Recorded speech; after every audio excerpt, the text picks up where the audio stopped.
Hello there and welcome back to the channel. This is Music That Doesn't Suck, and today we're gonna be, well, first let me introduce you because I'm quite excited due to the drink. This is the place where we talk about music that doesn't suck while having a drink among friends. So, allegedly. Today we're gonna be talking about what makes 70s music so special. The good and the bad and the ugly. Do you see what I did there? That movie came out during that period. Yeah. But also, all of the peculiarities that allowed that kind of period in music, contemporary music for that matter, to be what it is, and how influential it is in the development of the subsequent eras. Ooh, okay. Yeah. Get it, right? Yeah. So, what do you think? So, first and foremost, hello, good boys. How's Let's it going? start in a brave and I gotta set something beautiful. Manners, come on. Look how well cropped that is. No, that happened because we were doing we were messing around with the camera. Yeah, but hello, good to be here. Great to have you here as well. And I think the 70s are pretty remarkable in many ways, and it definitely left a mark. So, yeah, we can explore that in depth later. But for now, why don't you introduce us today's mix? Okay, today's mix is actually exciting. It's the first time I do it. This is known as an Acapulco. Okay. Such as that particular. Not to be confused with Acapulco Gold. No, this is a completely different kind of Acapulco, but you might be thinking that the herbs on it might be of the gold nature. This is actually a rum-based drink. I'm gonna put it here while I explain it. Yeah, so don't make a mess out of it. It's actually rum. It's 1.5 ounce of rum, half an ounce of Controy, half an ounce of simple syrup, which is just sugar syrup, and half an ounce of lemon, the lime, the green one. Yeah, lime. Lime, and 1 egg white. No. Yeah. Yeah. Feeling daring today, are we? No, you'll see. You're gonna freaking love it. So, Okay, Sam. Salud. God damn it. It's actually pretty excellent. It's excellent. I like that a lot. Yes. The egg gives it a texture, but not the texture that you would expect out of an egg, because it doesn't have that kind of... The eggs, look, good point. Yeah. When mixing an egg, you have to see or look at it as if you were dealing with a compressor. What it does, it glues, it's a stereo bus compressor. It glues together the entire mix to make it feel like it's there. Okay. Makes sense, right? For us, the egg whites are devoid of flavor. They don't have a flavor to them. Yeah. When you open the egg, there is a smell, yes, but they don't have a flavor. So you use it to create this texture and kind of velvety thing around it, right? Yeah, it's quite smooth. Yes, it is indeed. It is indeed. So let's begin. I can see that we don't have the background music. We probably don't we? It's playing there. Oh, it is. It is. Yeah, it's my mistake. Sorry. So yeah, it's working. So yeah, so that's what you do with the X. Now, 70s. What comes to mind when you think of that era in rock music? Which is the first band that is not Led Zeppelin? That is not Led Zeppelin. I think Deep Purple is the second one that comes to mind, or even the first. Really? Yeah. Why? Because I like it better than Led Zeppelin. Well, yeah, that's a matter of opinion. Yeah. But why? Why? Because there are more bands that comes to mind. For example, Pink Floyd. It's interesting that Deep Purple came to mind first, because I actually I treat Pink Floyd as my favorite band. Don't know why. It's been the case since many years. Probably because... I think that the whole my connection to Pink Floyd, it goes deeper than words. No, it's not. It's more than words. More than words. Yeah, but that's a reference that's not from that same era, so it doesn't make sense. Nice. But I feel that Pink Floyd was the first band that I got deeply connected with. Right. Not necessarily the one that I got most connected with. Okay. But it holds a special place in my heart. I think that with time, I learned to appreciate Deep Purple maybe even more than Pink Floyd. Even though I am still remain a very big fan of Pink Floyd. Could it be because it's the better band? I'd say when looking at it from a more objective stance, I'd say Deep Purple comes ahead. It is a much more daring band. I can attest to that. But is it the better band when it comes to writing music?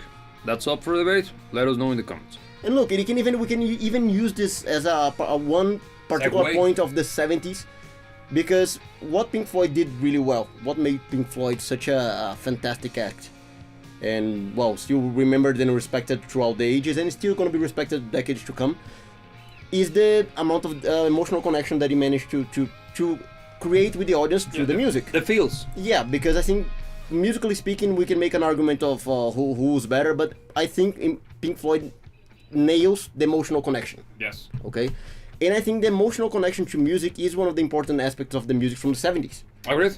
I think it's one of the things. I think music had, for the lack of a better word, a soul. But well, I was thinking of James Brown, but it's from that era, man. Yeah. No, but the thing is that, would you say by that argument I can understand that you're saying that after the 70s there was no soul to music?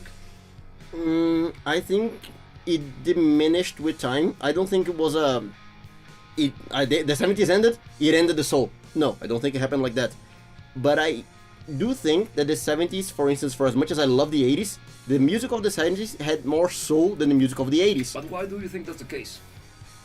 I feel that on the 70s, people were more willing to do their own thing rather than doing what worked. I think the 80s were the beginning of treating music as something that already has a standard for what works and what doesn't. Yeah, but you're describing the results, not the reasoning behind the results. No, What I'm asking is why do you think those results that you're describing happen? Socioeconomically speaking, the difference between the two decades are gigantic. Oh yeah, I think the 80s were much more stable, not to call it good. No, it was good, man. During the 80s, there was a very big upturn in many countries in the world, economically speaking. So people had less terrible things to think about. And the 70s, in contrast, were terrible in the vast majority of places in the world. So there is a huge correlation between the way that we lived through those decades and the way that music was produced based upon the experiences of the musicians during those periods of time. Because in the 80s, it was more affluent. There was way more money in the pockets of a good chunk of people. Hashtag not all. But we're looking at it in the big scope. Yeah, we're trying to see this from bird's eye view. Yeah. And in the 70s, you not only got this downturn, economically speaking, but also societally speaking. Think about The Warriors. Have you seen that movie? Yeah. Dirty Harry. Even freaking RoboCop. Yeah, it's from the 80s, yes. But why do you think it's the way it is? It's basically picking up everything that was going on during the previous decade. The sentiment, and pushed it to its limits. The same happens to Escape from New York. This movie. So it's the same. It's interesting, for instance, when you think of the successful music, or the most successful music out of the 70s and out of the 80s, the 80s tends to be more fun, and the 70s tends to be a little bit more aggressive. And of course, it is a result of that you're exposing to us now. The social cultural dynamics of that particular point in time, because the 80s were all about the fun. You think the big acts, you're talking Bon Jovi, Van Halen, talking Def Leppard, and 70s you got, well, everybody was rocking with attitude, man. Because thinking of Deep Purple, the one that you mentioned, their music at times could be fun. But also thought-provoking and angry. Because the first to come to mind is what's the name? A Child in Time. Bang, bang, bang. Or also When a Blind Man Cries. When a Blind Man Cries. What a freaking mouthful of a title. But a good song. Fantastic. And both of them are very kind of like, stuff. It's kind of tough, right? And in contrast, you got freaking Highway Star. Fun, but when it gets to that point, the good part, wow, but it's angry and it's ballsy, and you get that aggressive tone that was a huge starting point for many heavy metal bands that developed during the 80s. And also you got Black Sabbath during that period. Black Sabbath was already dark and edgy, but not edgy in the sense of a natural. It was actually edgy with purpose. That's why it had an edge. Yeah, it had an edge. It's different. It's not edgy. It's not trying. It's not try hard. It's actually just being. And you see how music at that point was also exploring more esoteric and much more darker thematics. It's not that it wasn't done before, but in that particular time, I think it's due to the terrible outlook of society at that point, or at least I don't know how much hope they had for the future due to the difficulties that many people were living Yeah. through. That the music actually shaped in a way that was pushed in that direction. Because I'm thinking right now of Iron Maiden. It's an 80s band, 100%. But they grew up during the 70s. So everything that they felt, all of the anger, all of the dissatisfaction with the world, translated and affected the way that they developed the music during the 80s. I think that makes sense. Yeah. Because see how many acts from the 2000s were affected by that particular day in September, the 11th, Yeah. in New York. Take for worries, okay? I'm gonna avoid going down the rabbit hole of what actually happened. That's actually one of the no-nos on YouTube. Is it? It is. Okay. You can mention it, you can kinda discuss it, but you never rank the questions. But whatever. Yeah, but everybody knows the question. Everybody knows the questions. So, but you saw how much of it influenced many bands, because after the beginning of the 2000s, let me go back a little bit further back. The end of the 90s, it was hopeful, right? Because the 2000s looked like it's the beginning of the internet, is the technology. Yeah, We're not yeah. going to that New millennium. new millennium stuff, right? And then this happens. All of Yeah. that kind of uplifting attitude or mentality went to the drain. Yeah, turn to ashes. Yes, turn to ashes.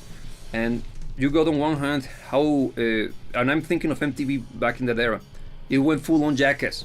Hedonism and stupidity and nihilism, right?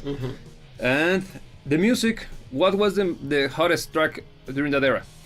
Freaking American Idiot. Yeah, Blink-182, Green Day, all Why? those But, guys, but, yeah. but, no, but in particular, American Idiot. Why? A particular Bush guy and his particular search for particular mass destruction elements. And all of the music from that era sounds that way, has the same thematics. Everybody became anti-war and anti-blah, blah, blah. You can even say that kind of left-leaning. Yeah. And, of course, if it affected the 2000s, clearly the same happened before. Yeah. And you see the difference between the decades. So I think the 70s are super important because even though the 60s is where you got the development of modern music, it's the 70s that refine it or define it, if it makes better sense. I don't know. No, it makes sense. The 70s were very formative, to put a word to it, when it comes to music, because music has existed for a good while. Okay, and music has gone through cycles. The thing is, recorded music as we have it is kind of new when you look at the scope of It's history. very new. It could be a little bit more than 100 years old. Yeah. It's nothing in comparison to the rest. So I think when it comes to modern music recording and production, what we know as music nowadays, I think the 70s are the actual classical period of music. In that regard, yes, I agree. The 60s were the development period, Yeah. but the 60s is where it actually took its final form, right? Yeah, but then it actually got solidified and properly structured on the 70s, because Agreed. the 60s was a mess. Agreed. On that regard, it was a mess. I agree, but it's because technology was developing, and also you got plenty of different approaches to the use of that technology. Some of those landed, and some others were the Beatles putting the bass on one side of the speakers and the drums on the other side, and looking at it like, look at that's very funny.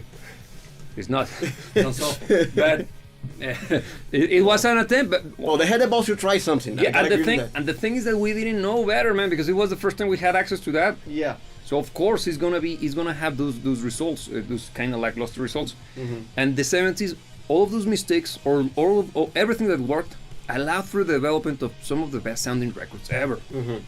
And that's why it's so important to position the 70s after comparing it to the 60s and everything that happened afterwards.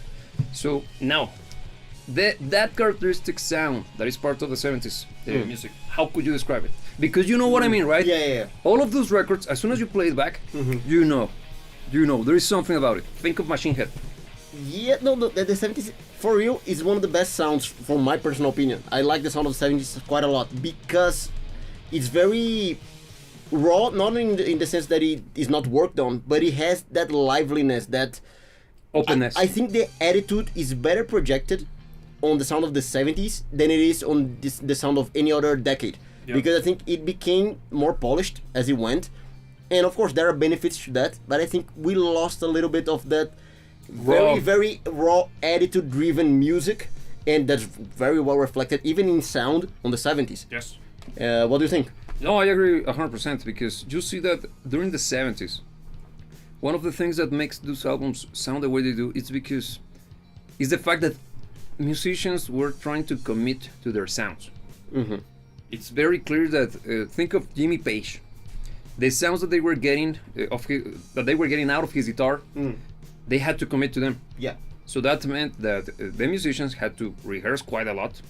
They had to spend time developing the tones that they had in their heads, so they could be recorded the best possible way or the closest possible to what they got in their heads. Yeah. So they could be reproduced the closest possible to the sound in their heads in everybody's systems. Mm-hmm. So that meant that they had to go down and work on the tone, work on the sound, and work on the personality and the projection of that personality to the sound of music. As technology has evolved, we are losing that particular approach to producing and creating music, because now we can change it later. Yeah. And that mentality Fix it on post. Yeah. is the mentality that is driving music production today. And it sucks, because if you compare it to records such as like this the House of the Holy by Led Zeppelin, Yeah. sounds amazing, man. Yeah. It sounds dirty, it sounds raunchy, it sounds incorrect in many ways. Yeah. But we don't give a damn about it. We actually praise those particular tones because it's full-on personality. It sounds like it's something made by human beings who truly cared about what they have to say through the use of music. Yeah. It's no longer the case, right? No, I think that nowadays, because of the whole nature of being able to redo and do it again and fix it on post and all of that, people working on the industry, following these modern standards, they are always kind of stepping on eggshells because they don't develop the confidence that is needed Exactly. for you to be able to, okay, this is the chance that I got, I'm gonna make the most out of it, and it's gonna be good. And that confidence comes from them knowing that I have spent untold amount of hours developing this for this very moment, and I know that I'm ready to do it. Yeah. And as soon as I hit the studio, it's gonna be like 5 takes, and I will have the final one. Yeah. That doesn't happen anymore. No. That's And it's the kind of stuff that, look, I'd say music nowadays is way more, let's call it cleaner, from a technical perspective, from a sound perspective. you're correct, and I will elaborate more on that one. But continue. So you would see, for instance, way less mistakes on Yeah, music nowadays. I agree. Way less. But because you don't have that commitment, because you don't have that, because even those mistakes, they are part of the attitude. To put a word to it, it's kind of hard to describe. It's kind of Yeah. not subject. It's kind of abstract. Yes.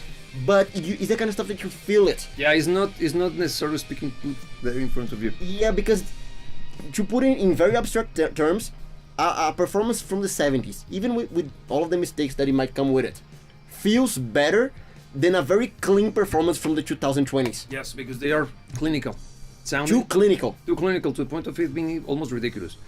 And think of, for example, Greta Van Fleet. That's a modern band. Yeah.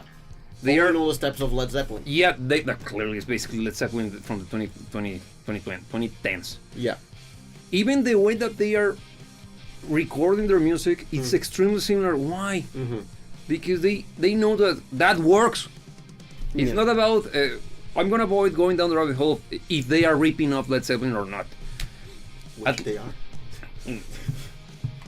Could they? What do you think in the comments? You can tell us. Yeah. But in a nutshell, what I'm trying to say is that they are trying to go back to that tone because it works. There is something about it, and not only them. Think of any freaking stoner rock band. Yeah. How do they sound like? Like the 70s. They are trying to sound like the 70s. Why? Because they love Black Sabbath, and they whole even the iconography, even the aesthetics of that particular genre is full on retro revival. Yeah. Everything. Even they wear the mustaches, man. Yeah. Yeah. They do everything. Even the pants and the whole thing. Yeah. The clothing is very similar. Why? Because they're trying to get close to that essence. Yeah. And they're getting there. because some bands actually nail it. One of the bands that I would recommend from that particular genre is Crobot. Please give a shout out to them. Great band. Their music is fantastic. Totally recommended. I totally recommend you to listen to what's the name?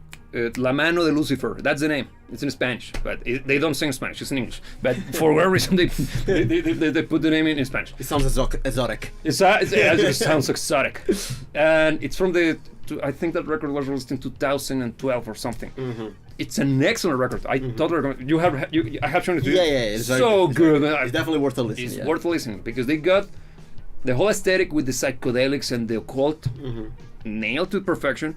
The tone of the band is very similar with when it comes to the grittiness of the aesthetics from the 70s, but with the right amount of clinical perfection from the modern technology that we have access to now, that allows for a very modern sounding yet somehow retro band. But I think Crobot is kind of unique on that regard because, being very honest, that is not sludge. What's the name of that?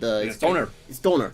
It's not necessarily a genre that I feel particularly attracted to. There are plenty of good musicians in it, but it's not my jam. Have you listened to The Sword? No, I haven't. That's also a good stoner band. Okay. They are closer to prog rock than Crobot. Okay. So it's kind of stoner / prog, and they're good, very good. No, They actually have they even re-released some of their albums in an acoustic version. Okay. They did it well. Very recommended. Very recommended. Go check them out. And they are very good live. I see them live. But I think what Crobot found is a kind of a sweet spot in between respecting the sound and some of the aesthetics of what worked before, being done with some of the newer tendencies. Because stoner is kind of modern in its approach to music making. But not necessarily, man, because it sounds quite similar to Black Sabbath. No, but I'm talking now composition. Even composition itself. Yeah. It's very similar to Black Sabbath with Ozzy, the beginning, because it's slow, doomy sounding. That's why Black Sabbath is also considered, allegedly, some of the forefathers of doom metal. Among many genres, the things that Black Sabbath is so freaking quintessential to metal that you can always go back to Black Sabbath regardless of what genre we're talking about. That's subgenre. Metal avant-garde. It's one of the metal avant-gardes because Deep Purple also falls in that category. Yeah. Because when it comes to Black Sabbath, they are usually coined as the forefathers of the slower paced kind of style of metal. Yeah. And Deep Purple is the one that created the faster style kind of metal. Yeah, but I wouldn't treat Deep Purple as metal. I think it's more like proto-metal. It's proto-metal. But Black Sabbath is metal. 100%. Deep Purple isn't. 100%. But it gave room for an entire new segment of metal to actually be born. Yeah, because if you think of Iron Maiden, again, going back to the 80s, their sound is clearly influenced by what Deep Purple was doing. And if I have to be even more nitty-gritty, it's partially Deep Purple, but 100% Thin Lizzy and 100% Rainbow. Because Rainbow, think of Kill the King. Such a good song. Such a great track. If you haven't heard that one, please do yourself a favor. One of the best moments in music, because it's. No, but Kill the King is Dio. Or is it Rainbow? It's Dio singing, but it's Rainbow. It's Rainbow. Yes, Rainbow with Dio. Rising. Yeah. Is it Rising? No, Rainbow Rising. It's Long Live Rock and Roll. It's from Long Live Rock and Roll. That almost. But those two albums are fantastic. Everything. Because on Kill the King, you see probably one of the first, not that first, recordings of double bass drum on a track. It was Carmen Appice? No, I don't know. I don't remember the name of the guy. He's not Carmen. Because on he was Rainbow Rising, I think it was Carmine. Yeah, I don't know. Please remind me. I don't remember. I might be wrong, and I'm not gonna make any claims because I could be wrong, and I accept that from the beginning. But yeah, man, and you see, it's fast as balls, and you can hear how Luca Turilli from Rhapsody got clearly inspired by that freaking track. How Iron Maiden got all of their chops that they later turned into even memes now, and the same applies to even Nightwish, man. All of the stuff that, and you see how I am bringing people from different decades, 80s, 90s, and 2000s, because you see how impactful and important bands from that part, the 70s once again, were in subsequent eras. Yeah, You start, you see those details. And look, just one thing before we move on to another terrain, because I want to make a comment on the whole relationship between Black Sabbath and the stoner metal or stoner rock. One of the reasons why I am not necessarily drawn to stoner, and now even thinking about it became a little bit clearer in my mind right now. A confession of some sort. Of sorts, yeah. I think that think of Black Sabbath, it feels like they had something to say. Yeah. Black Sabbath is a band that is true. In that regard, let's call it true. I feel that stoner is in many ways trying to replicate the feel, the aesthetics, the sound, but I think that often, and that of course doesn't go to every single band, hashtag not all, they are not necessarily saying anything. I feel that a lot of the times stoner rock is really not going anywhere. Okay. You have the sound, you have the composition, you have a lot of those elements that could be kind of the same, but is missing the core element, the substance. What you're saying is that they are doing everything while not delivering it. So you're saying that they look the part, but they don't do the part. They don't do the walk. They don't walk the walk. Yeah. That's the truest definition. They quack, but they don't walk the walk. That's the truest definition of a poser, man. Are you saying that stoner rock is for posers? Yes, in a good chunk, of course. Hashtag not all once again. Where's the trigger warning? Well, this is way too late. Deep in the menu. But look, I have to confess and acknowledge that I'm not deep into stoner, so I don't know that much. I've heard some bands. Listen to The Sword and listen to Crobot and Mastodon. I don't. Wait. It's not stoner. Wait. Come on, man. Wait. Mastodon has nothing to do with the stoner. It is not stoner. No, by any means. Bad. Mastodon, even their iconography is heavily influenced by the 70s. Mm-hmm. The style of everything they do, because you see the psychedelic plus the occult. Yeah. And also, the sound of their music has plenty of 70s. Yeah, it does. It does. Yeah. Of course, faster. Sounds amazing, Mm-hmm. because the mixes usually, they have a personality. It's one of those rare examples of a modern band that actually is Mastodon. Yeah. You know that it's Mastodon because they sound like Mastodon. Mm-hmm. And it's in my head, or at least in my opinion, as a music producer, I think it's because they are trying to get the closest possible to the sound of the music that let them become who they are. Makes sense. And I think it's what's going on. Yeah. Because when you listen to their stuff, I don't know, like Crack the Sky, great album. I think it's the best introduction to the band, but some people might disagree with me, but whatever. That album has is very loud, but not loud in the sense of Metallica, that magnetic. But it's louder than anything that you will hear from the 70s. Yeah. But I'm thinking of the songs. Right now I'm listening to some of the tracks in my head. It has that kind of raw attitude, but it's yet precise and ballsy. So it's a great sound record. I actually like it. Look, one thing that is rare, grabbing onto this thing with Mastodon. Why the 70s had so much personality? One of the reasons. Since there was no established standard for what worked in rock and roll, Beatles got the ball rolling in the 60s, and other bands from the 60s. The Who? Of course. The Rolling Stones? But the ball was rolling, but it wasn't, there was no standard, there was Would no... you say the Stone was... Yes, the boulder down the hill. There was nothing set in stone. No, I agree. There was no standard. So every band from the 70s was throwing stuff to the wall, and a lot of it stuck. So of course some didn't, but David Bowie. But they were experimenting, and the experimentation from the 70s, I think, is a very core element to the personality that the 70s has. Because we haven't talked about Queen. We haven't actually, yeah. And Queen is full on. Even though they reached apotheosis during the 80s, I agree. I'm not gonna deny it. They're a 70s band. 100%. Yeah. Even the tone, the sound, the development, even the song structures, full on. You can hear how much Deep Purple influenced them. Yeah, and actually that's the era from Queen that I particularly like the most. Me too. Because you know that I like Queen, and I know your own stance on the matter as well. But I think that Queen, and I am a stern defender, but I think Queen lost quality with time. I actually think they... Excesses, right?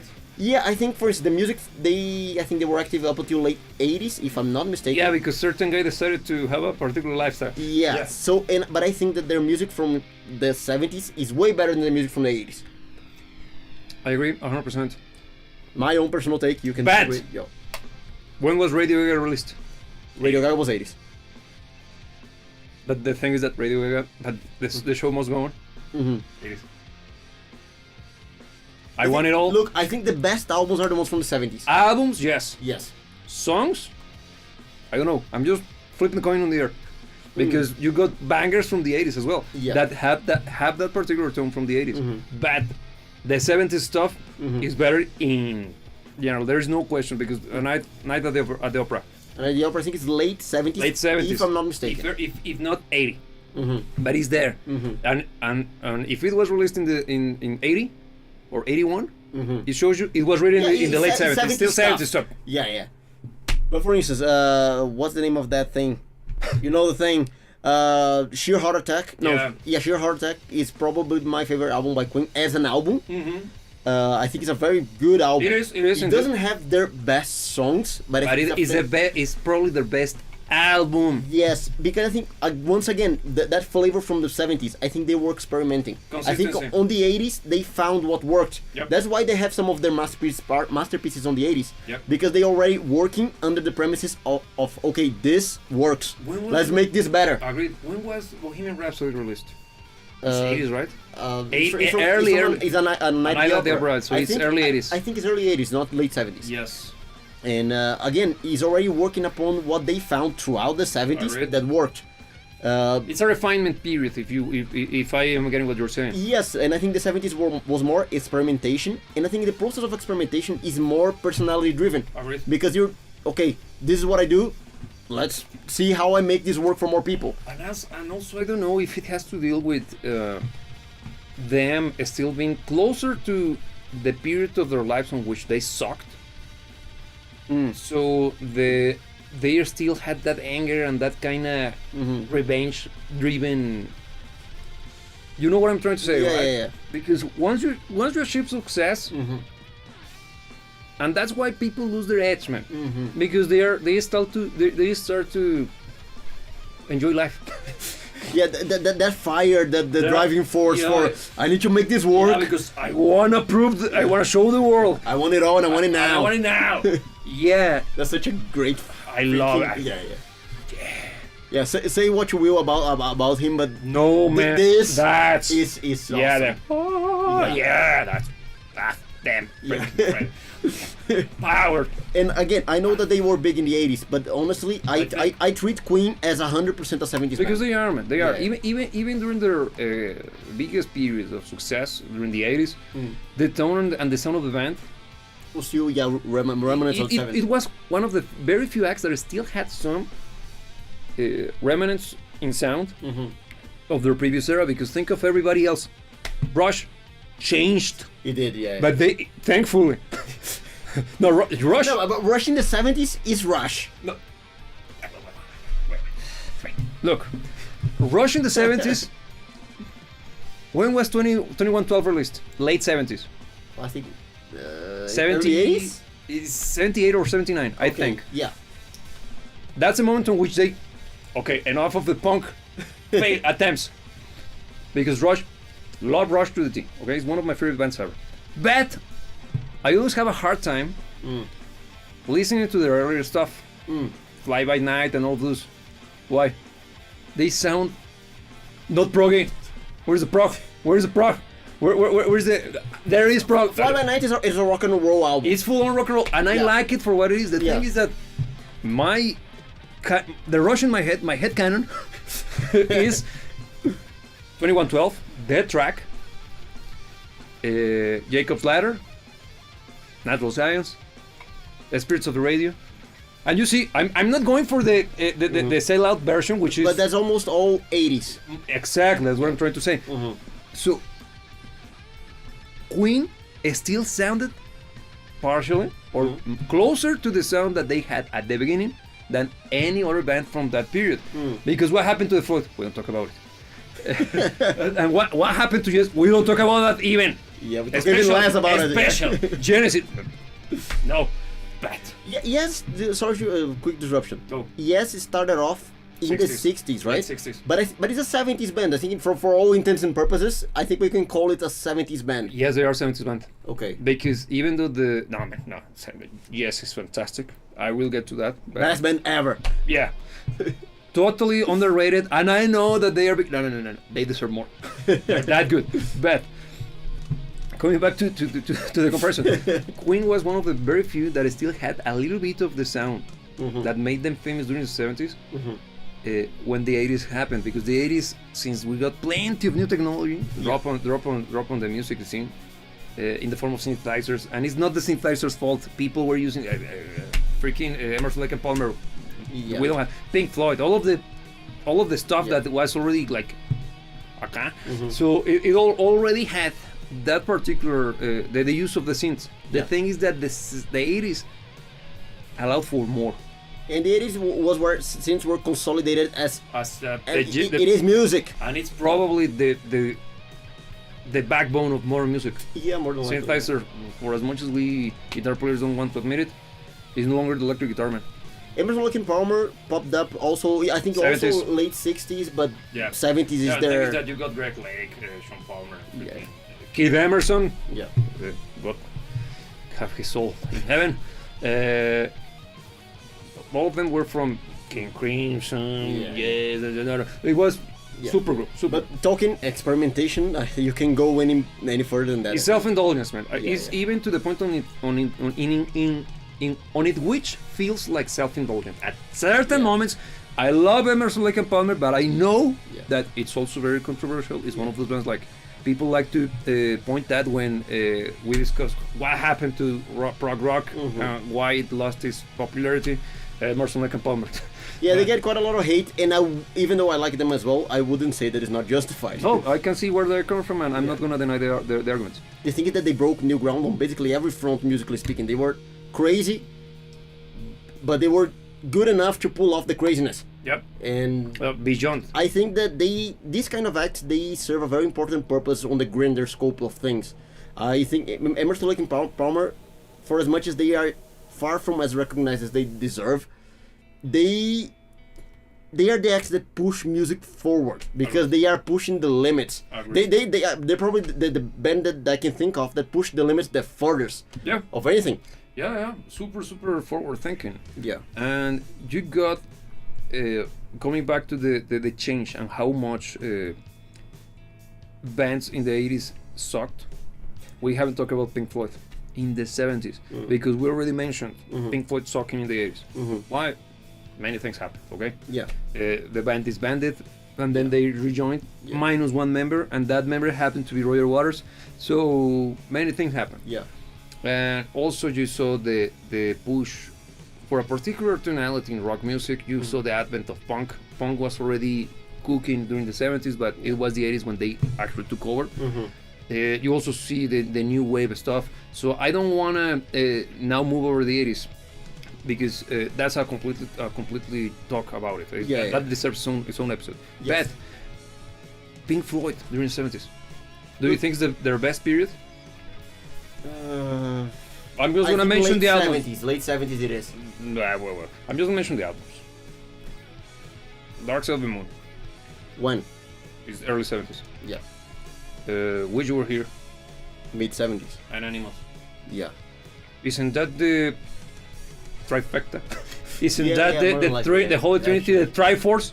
Yeah, the thing is that Pink Floyd has very defined eras. They have been around since the late 60s. Yes. As well. Another case of this. The 60s, it was the kind of Syd Barrett era, basically. No, it was just one album. That's not an era. It is an era because it's just an album. It defined them because that was the psychedelic era. How could it be an era if he only was involved in one album?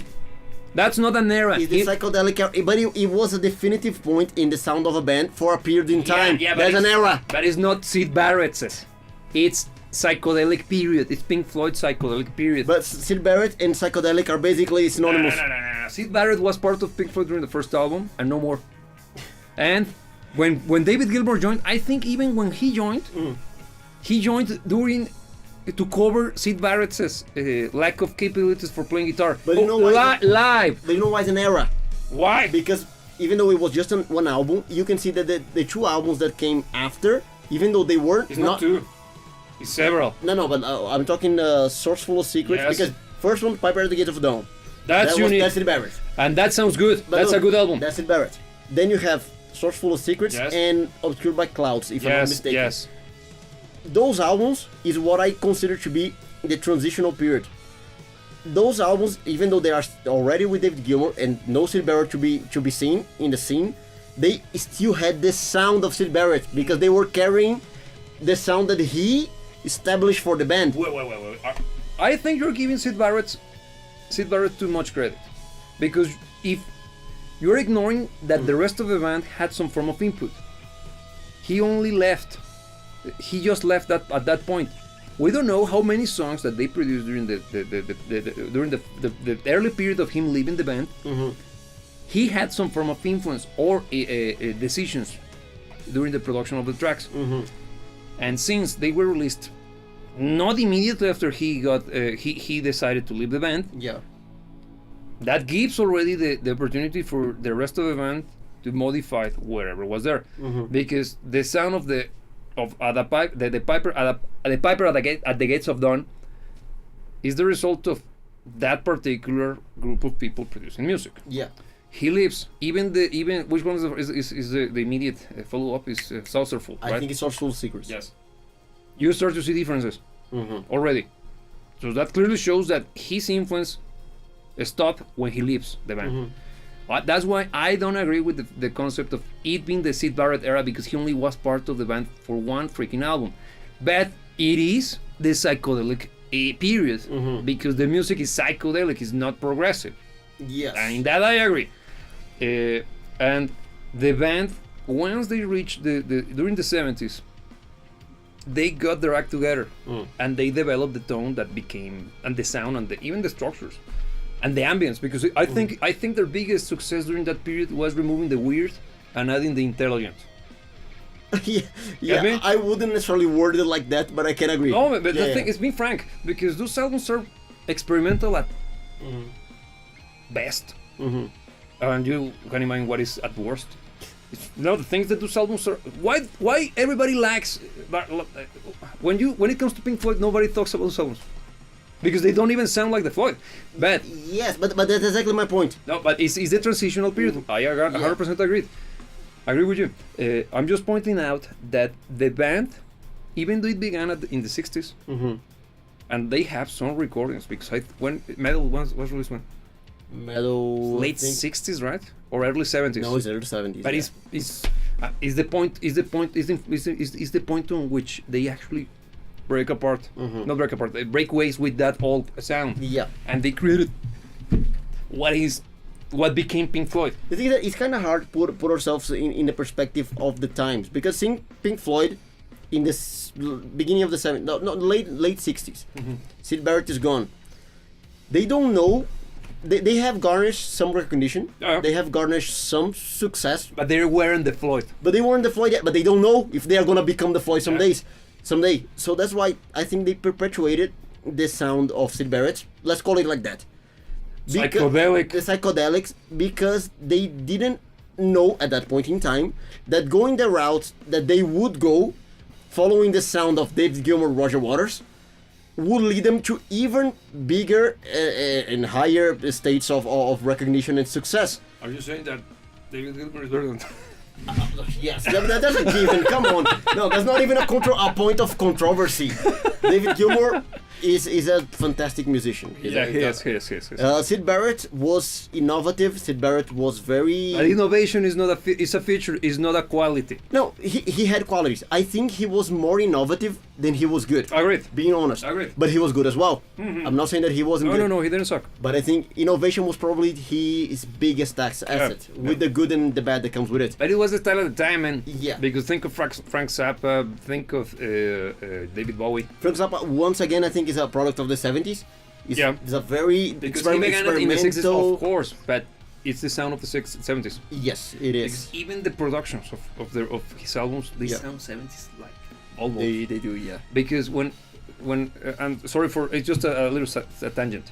When I listen to Frank Zappa, I think of Dirty Harry. Yeah. Okay. Due to the sound, not because of the music, right? Because it sounds like I mind. Think of Hot Rats, for example. I think his best album. Yeah. It Okay. sounds like Dirty Harry. Yeah. The entire thing, because it got that kind of The pitches in Regalia. yeah, the pitch in it sounds Regalia, like that. Yeah. everything sounds like that particular version of San Francisco. So, and I think of the Dirty Harry, 100% a product of the 70s. Yeah. Coming back to Pink Floyd, I think their music during the 70s found the success they got thanks to the whole process that was the short period that they spent during the 60s as an active band. Because they were already signed and they were doing performances and stuff, but they weren't that big. They weren't even big to begin with. They were just one of the many great bands of that era. Yeah. But when they released Dark Side of the Moon, nobody was expecting something like that.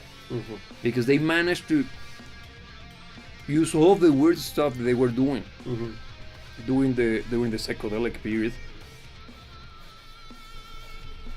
trimming the fat and just leaving what works, that was musical and also digestible, while still retaining the intellectual aspect of what they were trying to express through the use of those soundscapes. Look, and expansive sounds. I feel that the Dark Side of the Moon was the first album that had no trace of Sid Barrett, because I think that there's nothing psychedelic about it. It's full on prog rock. Yeah, but the thing is that psychedelic rock, it's such a product of the 70s, 60s, sorry, that it's even it's a hard time for everybody to pinpoint if this or this is or not psychedelic, because you can make the claim that Janis Joplin. I don't think Janis Joplin is psychedelic. No, but you will find people saying that there are psychedelic elements to her music. Jimi Hendrix, man. I think Jimi Hendrix has the elements, some elements. I wouldn't call psychedelic But rock by any means. You will see that happens, and I'm just using those examples because it's kind of difficult to pinpoint what. It's clear, it's a sound. Yeah. You get it, because I even see the way he thinks. Yeah. But just because you got that particular moment in one of Jimi Hendrix's tracks doesn't make him psychedelic rock. Yeah. And the same could be said about Pink Floyd. The thing is that Pink Floyd during the 60s, they did more of that. In that time, they actually were psychedelic. Yes, They actually were. Pink Floyd in that period is full on psychedelic. But when they released Dark Side of the Moon, establishing the sound of the Floyd, Yeah. what you got is just using the right amount of the psychedelic rock experimentation in a way that makes the songs feel larger than life, much more expansive sounding, more intense, more dramatic, in a easy to digest package. I think that's remarkable. Yeah. And that happened to many other bands, because you saw as well during that period Led Zeppelin exploring longer tracks, Stairway to Heaven, Yeah. True. and also the Rain Song, and many other tracks. No Quarter, one of my favorite tracks ever, full on influenced by Pink Floyd's successes with that particular more dense. Yeah.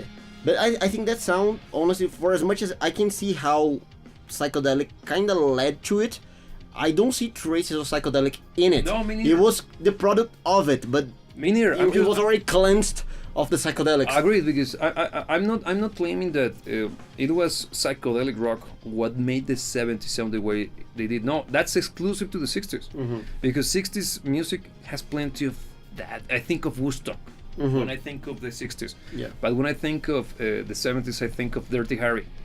I'm much more angrier, much more determined, much more clearing their minds sound. And it shows me. That's why I happen to be much more of a fan of the sound of the 70s than the 60s. Look, actually, that places the 70s. I think that, once again, coming back to the cultural scenario, the 70s have a very pinpointed place in the whole grander scope of things, because the 60s, the psychedelics, they were more about the crazy. Yeah. It was more about the It's experimentation and the whole experimentation even with drugs. certain recreative. Yeah, he played a way too big a role, if you ask me, in the whole zeitgeist. Of course, it did play a role in the 70s, and of course in the 80s even more. But I think the 70s have the most intent behind the music creation. Yes. I think it is a period in time where you already had gone past the height of the abuse. You didn't get to the 80s yet, which is kind of celebratory in nature because the conditions were good, so everything was fun, everything was a little bit more uplifting. The 70s, I think, was kind of a... There was intent. There was something, okay, this is not good right now, let's change it. Let's do something about Let's do something about it. I think all of the musicians from that time, or the ones that got established at that time, were the ones that managed to convey through their music that intent, that powerful drive to actually do something about the current state of affairs. I agree. And historically speaking, I think that places it in a very important pedestal when it comes to the progression of music. I agree. So, final thoughts. What would be your pick, the defining band from the 70s? Defining. You already mentioned Deep Purple, but Okay. think of the one that you would say is the one that encapsulates everything we discussed in this conversation. Okay. I don't want to go for Led Zeppelin because that's basically beating a dead horse. Yes. Because that would probably be the It's pick. one of the obvious Yeah, picks, yeah. yes. But okay, so let me set the ground rules for myself. Yes. No Deep Purple, no Led Zeppelin, no Pink Floyd. Okay. I think what I'm left with, even though is less influential than those three, but I think it was very important and it captured some of the essence of that time. I think it's Rainbow. Especially Rainbow. There's one particular formation of Rainbow that I think is one of the best bands we ever had in the history of mankind, which is with Dio, Richie Blackmore, and I think it was Carmine of Peace in the drums. Who was the bass player? Huh? The bass player. I can't remember his name, but he was so excellent. and of course John Lord. John Lord. Was John Lord part of Rainbow? No, I don't think. No, it wasn't. Ike was No, the keyboard player. No, John Lord is Deep Purple's. Regardless, Please remind me. I'm talking the period of Rainbow Rising and Long Live Rock and Roll. I think those two albums, if I'm not mistaken, they are the same lineup, or maybe one of the musicians changed. But I think that sound, those songs, thinking of the album, I think Rainbow Rising is the one that I'm more even attached to, even though Long Live Rock and Roll is a fantastic album. I think Rainbow Rising encapsulates the essence of that period of the 70s, which is kind of like the beginning of 70s outside of the 60s. Yes. Because you think 71, 72 is It's still kind of. is the tail end of the 60s. Yes. I think that's the beginning of 70s as we see it. And actually, I'm thinking of Catch the Rainbow. Yeah. Beautiful ballad, Such a beautiful song, yes. but with the personality. You have the punch, the power, the personality, and the energy, while still retaining the beauty and the tender texture of the song. You know why? Now even doubling down on my pick, I think one of the reasons why Rainbow at that period in time is such a good representation of that era is because I think it already has some of the elements that are gonna be worked upon to become the sound of the 80s. Yes. Because for instance, you have Dio being wild and awesome and full of attitude like the 70s, Alright. but being precise, being great like the standards were raised in the 80s. Because I think the standards for quality were higher in the 80s than they were on the 70s. Alright. And I think Dio, for instance, using just Dio as one particular aspect of this, he already had those elements of the quality standards of the 80s, but having all that makes 70s great, having that raw, filled with attitude, filled with intent music, but already kind of bringing that idea that music should be done to a very, very high standard. It wasn't just throwing it to the wall. I think Rainbow already had a sound that was very, very well polished, but not the 80s polished. It was the highest polishment that the 70s could handle. I agree. Good pick. Well, while you were speaking, I was thinking of what could be my pick. I was thinking of Thin Lizzy, but I don't know how much of them is 80s, and I think a good chunk of them is from the 80s rather than the 70s. Yeah. So I don't think it's a good choice. But I think of Frank Zappa as well, because Frank Zappa's music, even though it's not as successful as any of the bands that you mentioned, it's in Rainbow had a little bit of a bigger success than Frank Zappa. Yeah. Commercially speaking. Yeah, of course. But I think Frank Zappa's, or David Bowie's, for that matter, music, it's also very 70s.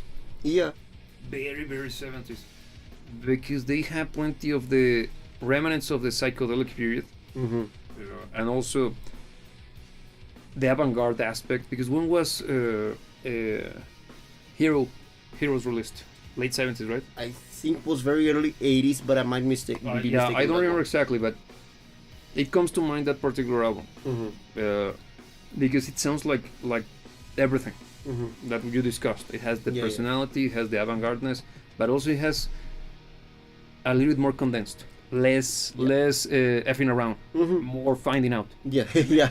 Because the sound of the 70s, in a nutshell, in my head at least, is okay. We tried many things during the previous decade. Most of it didn't land correctly. Let's fix it. Because a good chunk of what we did was awesome. Let's trim the fat, and we got all of the gems. That's why the 70s have such a particular reputation when it comes to quality. Because think about all the great records released in that era, for real. And it comes to classic rock, because classic rock is basically the 70s as a whole. If you think about it, what is classic rock today? Because even at this stage, you can claim that Linkin Park is classic rock because it's been 20 years, like it or not. But you know that classic rock, the classic period, is this what we're discussing. And we can have this discussion on why Linkin Park should be considered classic rock, just because rock music has been around for a little bit more than 80 years. And that's me being very, very generous, because I think if you're precise, probably 60 years maximum, because from the 60s onwards. But we will later on see that what we consider the 70s will be, basically speaking, the classic period of rock music. I'm talking about probably 100 years ahead. Once we start to look back as music historians do with classic music, because classic music is not, it's a period of time that covers almost 700 years. So what kind of classical music? Like baroque, romantic, blah blah blah. There are many different variants of classical music, and the same will happen to to rock, because even though all of the music has that particular tone, rock of through the ages, rock of ages, get it? Rock of ages. That's Def Leppard.